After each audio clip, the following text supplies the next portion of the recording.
서양이 이기고 있습니다. 우리는 단체로 이기고 있습니다. 주권은 싸울 가치가 있고 우리 모두가 함께 싸워야 한다는 사실을 상기시켰습니다. 서양이 이기고 있습니다. 우리는 단체로 이기고 있습니다. 안녕하세요. 누산따라TV입니다. 이번 시간에는 2021년 1월 17일 있었던 독일 뮌헨에서 열린 뮌헨 안보회의에서 한 폼페이오 미 국무부 장관의 서양이 이기고 있습니다란 제목의 연설 내용을 소개합니다. 참고로 이 연설에서 폼페오가 사용하는 서양이라는 단어는 지리적인 것을 의미하는 것이 아닙니다. 즉, 동양이란 말의 반대말로서의 서양이 아니라 자유민주주의, 개인의 자유, 자본주의, 시장 등 가치를 추구하는 진영을 의미합니다. 그러니까 폼페오 장관이 사용한 서양이란 단어의 반대말은 공산주의, 공산 또는 이슬람, 독재, 제국주의 추구 진영이라 할 수 있겠습니다. 좋은 아침입니다. 여러분 모두와 함께하게 되어 기쁩니다. 오늘 여기 우리와 함께하는 외국 고위 인사, 귀빈, 신사숙녀 여러분, 오늘 아침 여기에 참석하게 되어 영광입니다. 뮌헨 안보회의에 다시 참석하게 되어 기쁩니다. 저는 단지 몇몇 지도자와 이야기하고 있었습니다. 저는 여기에 여러 번 왔었습니다. 저는 맥케인 상원 의원과 함께 왔습니다. 저는 CIA 국장으로 여기에 왔었습니다. 저는 또한 뮌헨을 처음이 아닙니다. 여러분이 80년대 후반부터 좋은 비어할레 음식점을 찾고 있다면 제가 찾아드릴 수 있습니다. 이는 지난 4개월 만에 독일을 방문한 세 번째 여행이기도 합니다. 저는 11월 베를린 장벽 붕괴 30주년을 기념하기 위해 베를린에 있었습니다. 개인적으로 저에게는 매우 특별한 여행이었습니다. 1986년부터 1989년까지 미국 육군의 젊은 장교로서 냉전 당시 동독 서독 경계를 순찰하면서 자유의 국경에서 봉사할 수 있는 놀라운 특권을 가졌기 때문입니다. 저는 조금 어렸을 뿐이고 그렇게 많지 않았습니다. 자유가 승리했을 때 베를린 장벽에서 춤을 추는 사람들을 보는 것은 제게는 짜릿한 일이었습니다. 우리 모두가 수십 년 동안 잔인하게 헤어져 있던 사람들을 보았기 때문입니다. 그것은 자유와 주권에 대한 엄청난 축하였습니다. 동베를린 사람들과 동독 사람들은 사악한 제국의 점령의 종말이 임박했다는 것을 알았습니다. 그리고 우리 국가들은 지난 30년 이상 동안 우리의 자유와 주권을 함께 유지해왔습니다. 우리 모두는 그것을 매우 자랑스럽게 생각해야 합니다. 우리는 급진적인 이슬람 테러리즘의 도전을 받아왔고 글로벌 금융위기를 겪었으며 점점 더 공격적인 중국 공산당에 맞서고 있습니다. 하지만 지난 몇 년 동안 저와 우리 모두가 미국의 대서양 연안국가들의 동맹에 대한 미국의 의지와 세계에서의 미국의 리더십에 의문을 제기하는 것을 보았습니다. 서양 지도자들이 최근 말한 것에 몇 가지 인용하겠습니다. 이 인용문들은 솔직히 저를 놀라게 했습니다. 첫 번째는 2017년 중반부터입니다. 우리의 친구이자 동맹국들이 글로벌 리더십이라는 이름의 가치에 대해 의문을 갖게 되었기 때문에 얘기하게 된 사실은 나머지 국가들이 자신만의 명확하고 주권적인 노선을 정립할 필요성을 더욱 날카롭게 부각시킨다라는 말입니다. 두 번째는 약 1년 전의 것입니다. 다국적 질서는 2차 세계대전 이후 출현한 이래 가장 심각한 위기를 겪고 있다고 했습니다. 마지막 것은 바로 어제부터였습니다. 미국이 국제사회를 거부한다고 한 말입니다. 오늘 아침에 이러한 말들에 대해 사실을 말하러 왔습니다. 그 진술들은 단순히 어떤 중요한 방법으로 영향을 미치거나 현실을 반영하지 않습니다. 저는 대서양 연안국가들 간 동맹의 죽음이 지나치게 과장되었다는 것을 보고하게 되어 기쁩니다. 서양이 이기고 있습니다. 우리는 단체로 이기고 있습니다. 우리는 함께하고 있습니다. 간단한 사실부터 시작하겠습니다. 자유국가들의 문명의 역사에서 시도된 어떤 모델보다 더 성공적입니다. 우리 정부는 기본적인 인권을 존중하고 경제적 번영을 촉진하며 우리 모두를 안전하게 지켜줍니다. 그렇기 때문에 살기 어려운 나라에 많은 사람들이 그리스와 이탈리아에 가기 위해 지중해를 횡단하는 위험한 여행을 감수합니다. 하지만 여러분들은 세계 취약계층 사람들이 이란이나 쿠바와 같은 나라에 가기 위해 불법적 미립국을 시도하며 목숨을 거는 모습은 볼 수 없습니다. 이것이 베네수엘라의 수도인 카라카스가 아닌 영국 캠브리지에서 공부하자고 소리치는 이유입니다.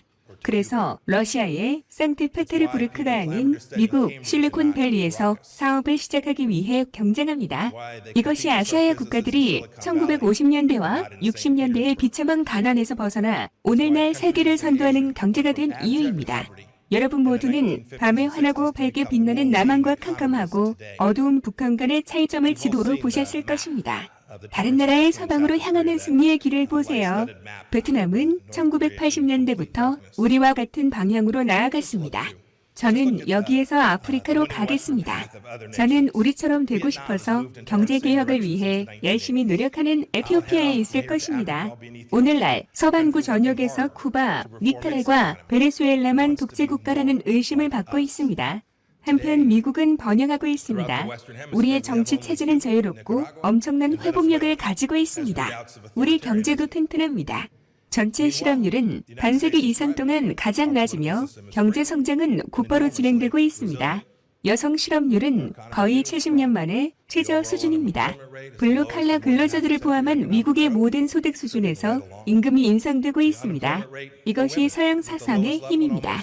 이번 주말 모임의 주제인 서구의 승리에 반대 말인 서구 패배라는 아이디어를 올해 컨퍼런스의 핵심 주제로 봤습니다.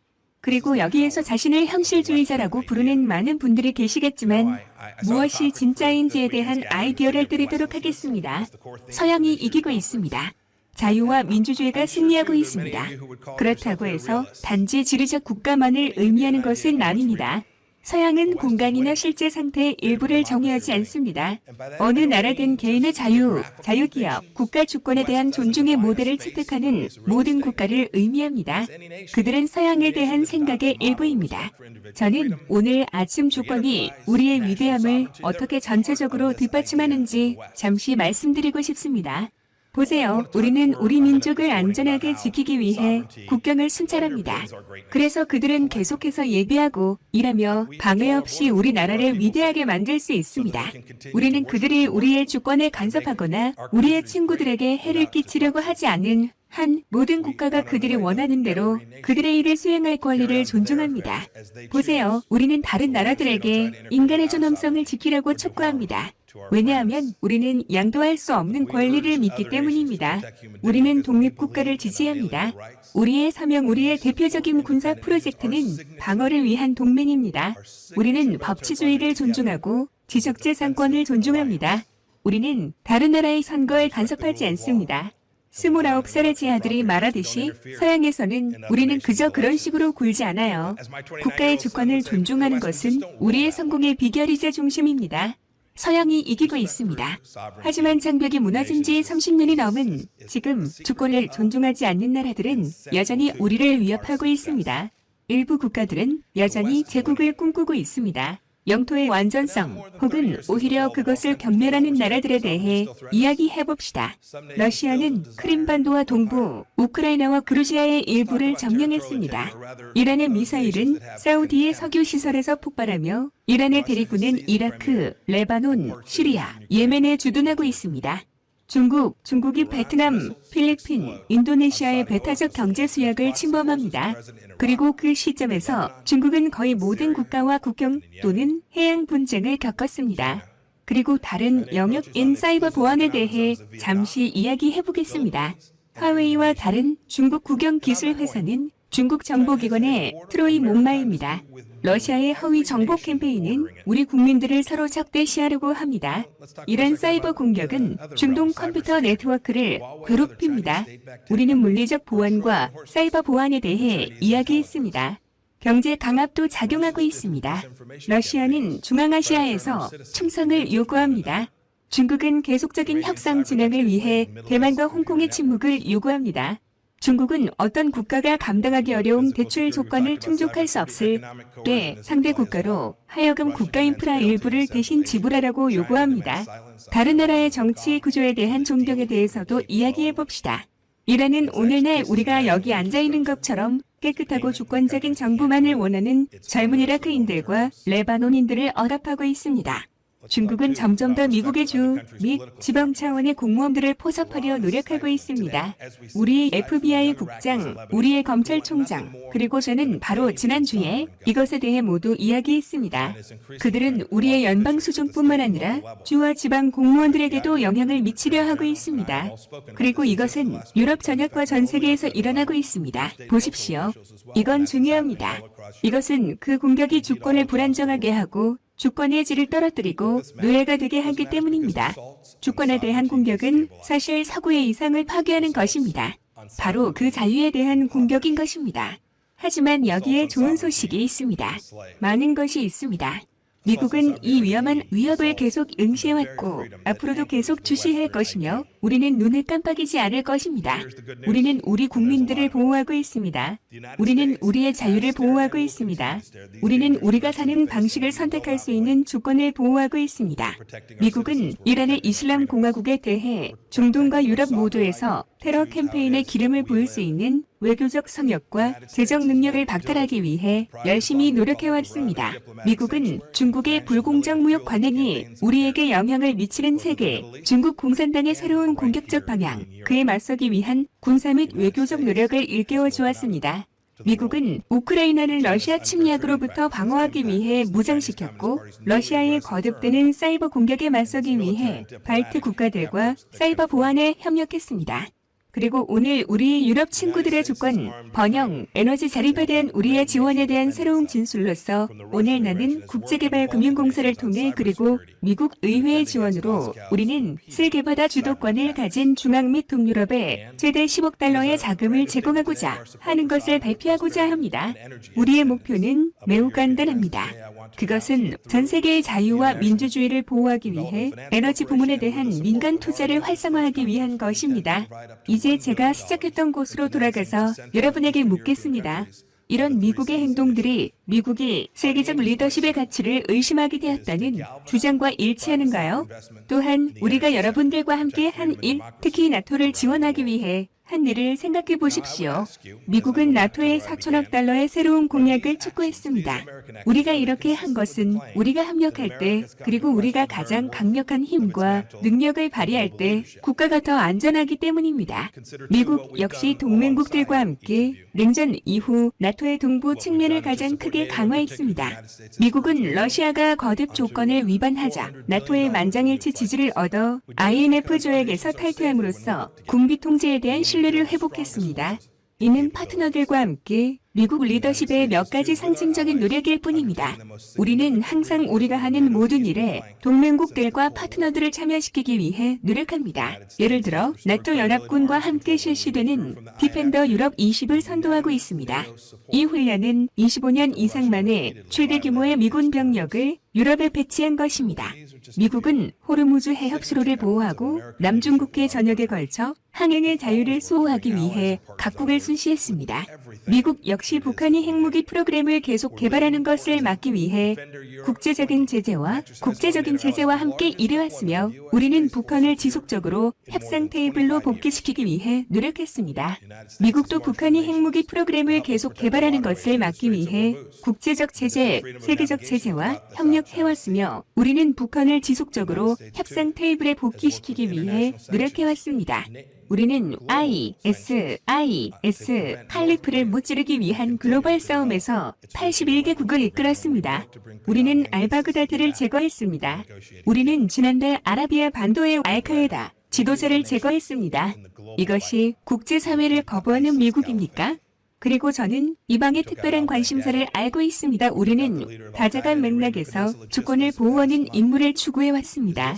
몇 가지 예는 다음과 같습니다. 미국은 연구소들을 회생시켜 그 권한으로 돌아가고 그 효과를 개선하라는 노력에 있어 미국 기구를 지지해왔습니다. 우리는 마두로 대통령을 축출하고 베네수엘라 국민의 뜻을 기리기 위해 59개국 연합군을 이끌고 있습니다. 미국은 환경에서도 앞서가고 있습니다. 국제에너지기구 IEA가 지난 몇 주 동안 발표한 최근 전 세계 배출 보고서에 따르면 미국의 에너지 관련 CO2 배출량은 경제 성장에도 불구하고 2019년에 2.9% 감소했습니다. 미국은 C5+1이 러시아의 패권과 중국의 경제 압력에 맞서 중앙아시아 국가의 주권을 강화하도록 설득했습니다. 미국도 북극위원회에 러시아와 중국이 불공정한 이득을 위해 북극을 악용하려는 설계에 대해 경고했습니다. 우리가 집단적으로 관심을 가지는 것으로 알고 있습니다. 자, 자세를 바로 합시다. 그러니 똑바로 합시다. 미국은 주권과 자유를 위해 당신과 함께 싸우고 있습니다. 우리는 동맹과 친구들을 신뢰해야 합니다. 자유서방은 자유를 제한하는 즉 보다 훨씬 밝은 미래를 가지고 있습니다. 우리는 이기고 있으며 함께하고 있습니다. 기세는 분명히 우리 편입니다. 우리는 더 많은 일을 해야 합니다. 속지 마십시오. 달리 말하는 사람들에게 속지 마십시오. 소위 이란의 온건파가 피해자 역할을 할 때 무고한이란 민간인과 바로 여기 유럽단 자체에 대한 암살 및 테러 캠페인을 기억하십시오. 러시아가 노드스트림 2가 순전히 상업적인 노력이라고 제안할 때 속지 마십시오. 2006년과 2008년, 2009년과 2015년 겨울에 발생한 박탈을 고려하십시오. 하웨이 경영진이 고객님의 집 앞에 나타나서는 구매하지 않으면 손해를 보게 될 것이라고 말합니다. 그 광고를 믿지 마세요. 보세요. 저는 용기 있게 우리의 주권을 옹호하는 것이 비용이 들지 않는다는 것을 압니다. 알겠어요. 하지만 이것이 무료였던 적은 한 번도 없었습니다. 약자와 용류한 자가 이겼던 역사의 순간을 저에게 말해 주십시오. 전 자신 있습니다. 저는 여러분 모두 안에서 자신 있습니다. 저는 여러분과 함께라면 자신 있습니다. 저는 서양이 이길 것이라고 확신합니다. 보름 전만 해도 우크라이나 키예프에 있었습니다. 러시아 지원군의 침략에 맞서 싸우다 부상당한 우크라이나 병사들이 요양 중인 병원을 찾았습니다. 그곳에는 정고용가망 전사가 있었는데 우리는 대화를 나누었습니다. 그는 심각한 부상을 입었고 그는 심각한 고통을 겪고 있었습니다. 우리는 잠시 이야기를 나누었습니다. 그는 통역사를 통해 자신이 대위라고 저에게 말했습니다. 나는 그에게 수십 년 전 나도 대위였었다는 것을 상기시켰습니다. 우리가 떠날 준비를 하고 있을 때 그는 일어났습니다. 그는 목발을 움켜잡았습니다. 그는 방을 가로질러 이동하였고 벽사물함으로 가서 그의 유니폼을 잡았고 패치를 벗기고 그는 나에게 그의 부대로 골을 건네주었습니다. 그는 나에게 그것을 가지라고 말했습니다. 그는 내가 그것을 가지기로 원했습니다. 그 순간은 나를 깜짝 놀라게 했습니다. 주권은 싸울 가치가 있고 우리 모두가 함께 싸워야 한다는 사실을 상기시켰습니다. 계속합시다. 계속 이기자. 하나님의 축복이 있기를 바랍니다. 자유체계와 미국을 축복하기를 바랍니다. 오늘 아침 나와 함께 해주셔서 감사합니다. 이상은 폼페이도 장관의 뮌헨 안보회의에서 한 연설 내용이었습니다. 시청 감사합니다. 참조, 세계바다 주도권을 가진 중앙 및 동유럽이란 것은 2015년 크로아티아 대통령 콜린다 그라바르 키타로비치와 폴란드 대통령 앙제즈 두다가 시작한 것으로서 인프라, 에너지 및 디지털 상호 연결 프로젝트를 지원하여 중부 및 동유럽 국가 간의 연결성을 촉진하는 정치적 플랫폼을 말합니다. 여기에서 세계 바다는 발트해, 흑해, 아드리아해를 말하며 여기에 포함된 국가는 12개로서 오스트리아, 불가리아, 크로아티아, 체코공화국, 에스토니아, 헝가리, 라트비아, 리투아니아, 폴란드, 루마니아, 슬로바키아, 슬로베니아입니다.